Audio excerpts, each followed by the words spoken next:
Salut à tous, j'espère que vous allez bien. On se retrouve aujourd'hui, petit nourrissage comme il se doit, dans la pièce d'élevage. On va faire ça rapidement comme d'habitude. Comme tu sais, petit vlog, je tiens la caméra, je nourris les serpents.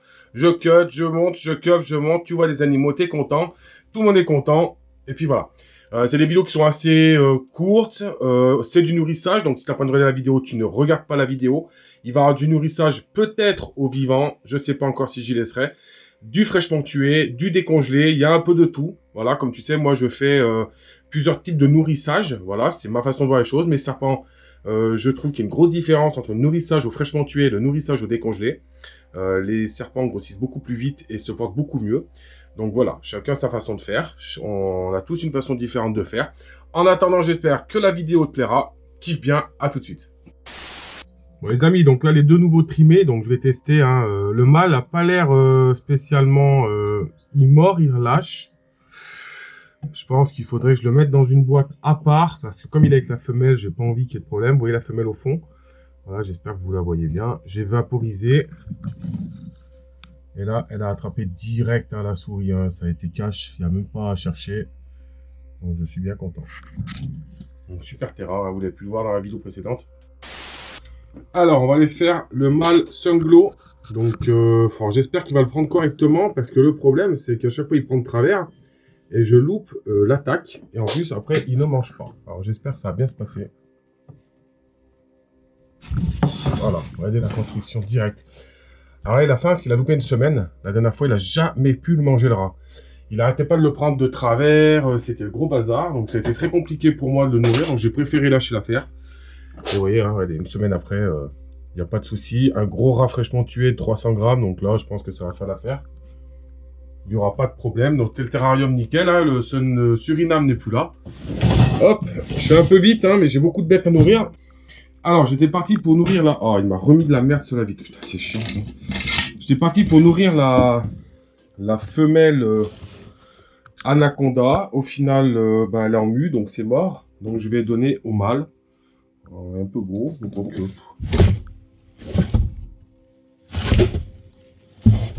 Alors, le mâle, ce qui est marrant, c'est qu'il mange toujours dans l'eau. Hop là.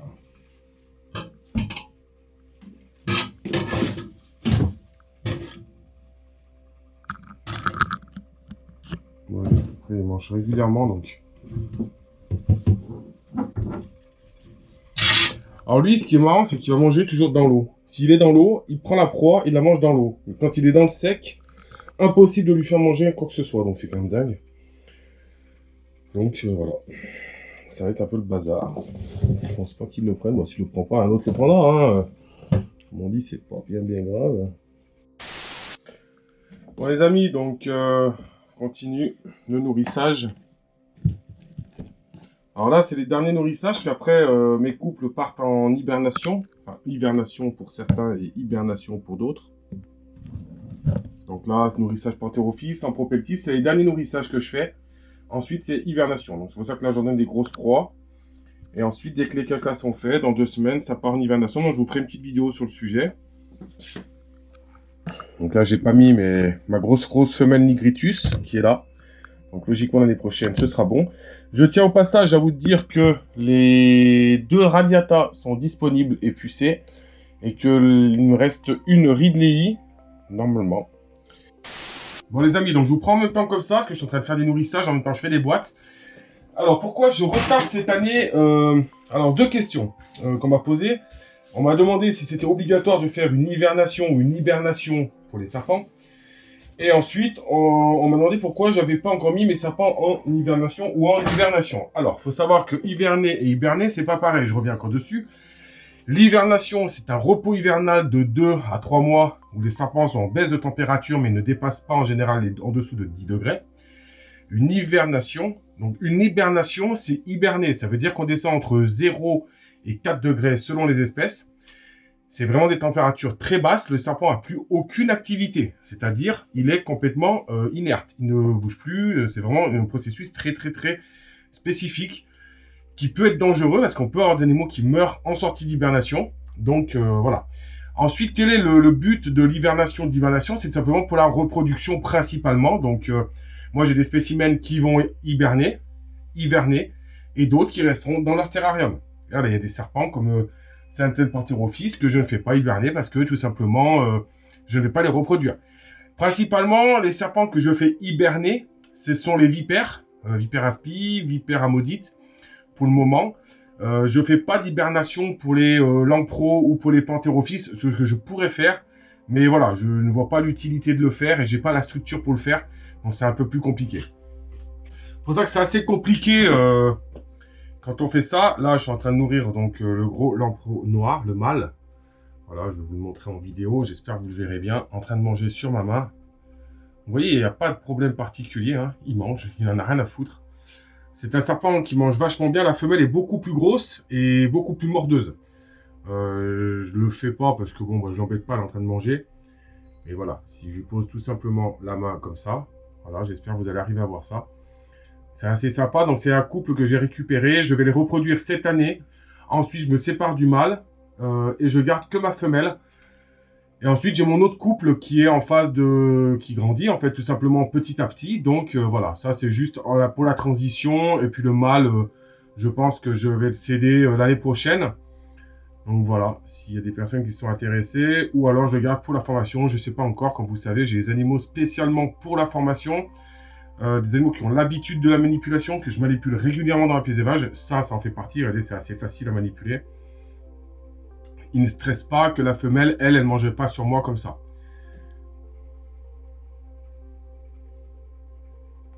Donc, souris fraîchement tuée, j'ai eu énormément de mâles, donc j'ai récupéré tous les mâles. Donc, je vais le mettre dans sa boîte tranquillement. Il va finir de manger au calme. Bon les amis, donc on va finir avec le boiga. La vidéo n'aura pas été très longue, je suis désolé, mais j'ai vraiment galéré pour le nourrissage. J'en ai partout dans la pièce d'élevage, c'est pas simple. J'espère que vous y verrez quelque chose. Il l'a carrément emmené dans la flotte.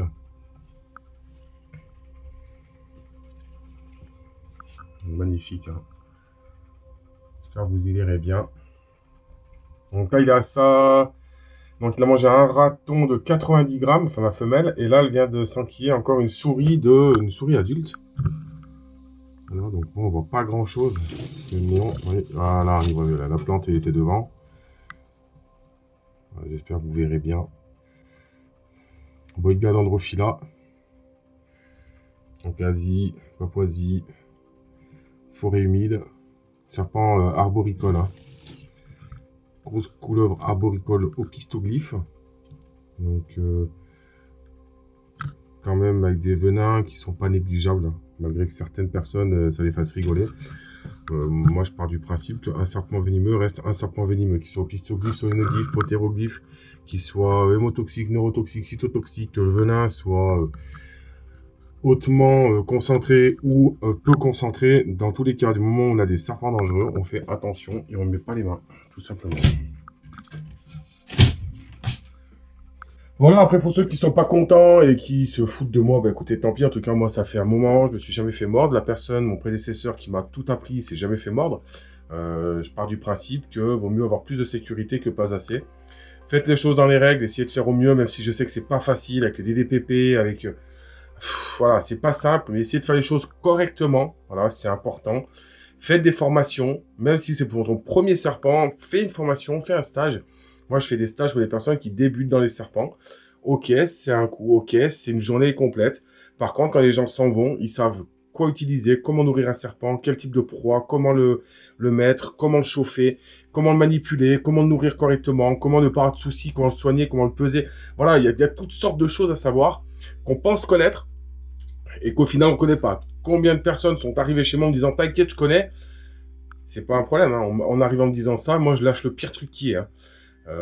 Quand t'as, je sais pas moi, un liasis de 2,80 m ou que t'as un anaconda jaune qui te part après, en fait, tu peux pas dire que tu connais tout. Tu ne connais pas tout. Il y a des façons de faire, il y a des choses à savoir, et chaque espèce d'animal est différente.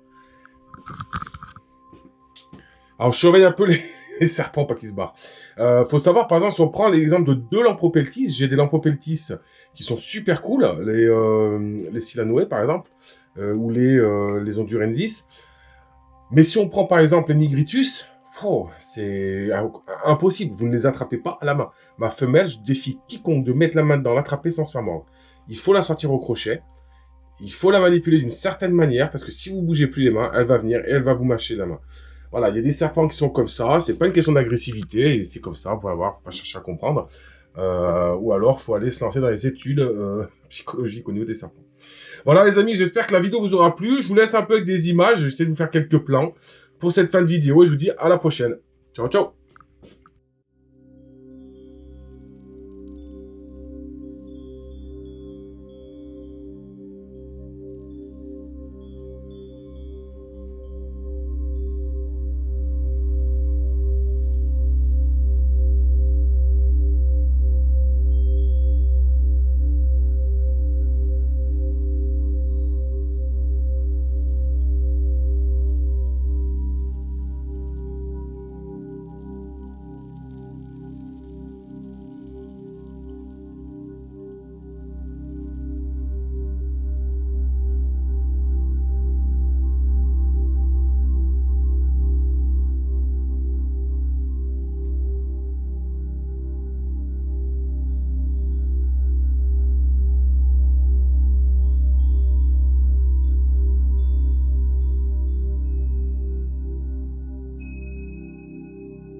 Allez, parce que tu es resté jusqu'à la fin, ça me fait plaisir. Je vais te montrer en exclu une des dernières espèces qui est rentrée.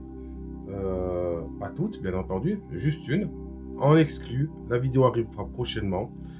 J'espère que ça te fera plaisir. Merci à toi d'avoir regardé jusqu'au bout. Et pour ceux qui n'ont pas regardé, tant pis pour vous. Ciao, ciao.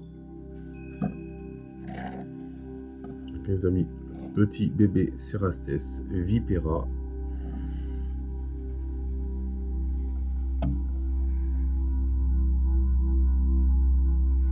Donc une fois adulte, vous entendez un gros bruit. Bon là c'est des juvéniles, donc forcément on n'aura pas le souci.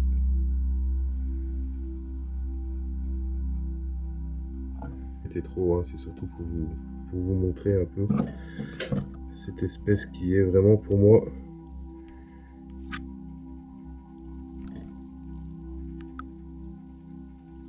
magnifique.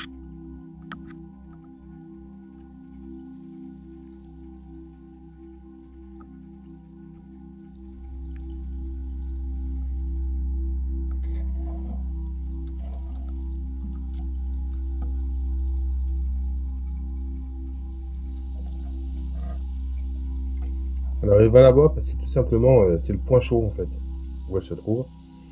Donc le sable est plus chaud là-bas. C'est pour ça qu'elle retourne toujours. Je vous ferai vraiment une vidéo avec l'autre caméscope de plus près, avoir un gros zoom sur la tête et tout. Voilà, mais j'espère que ça vous fait plaisir pour cette fin de vidéo.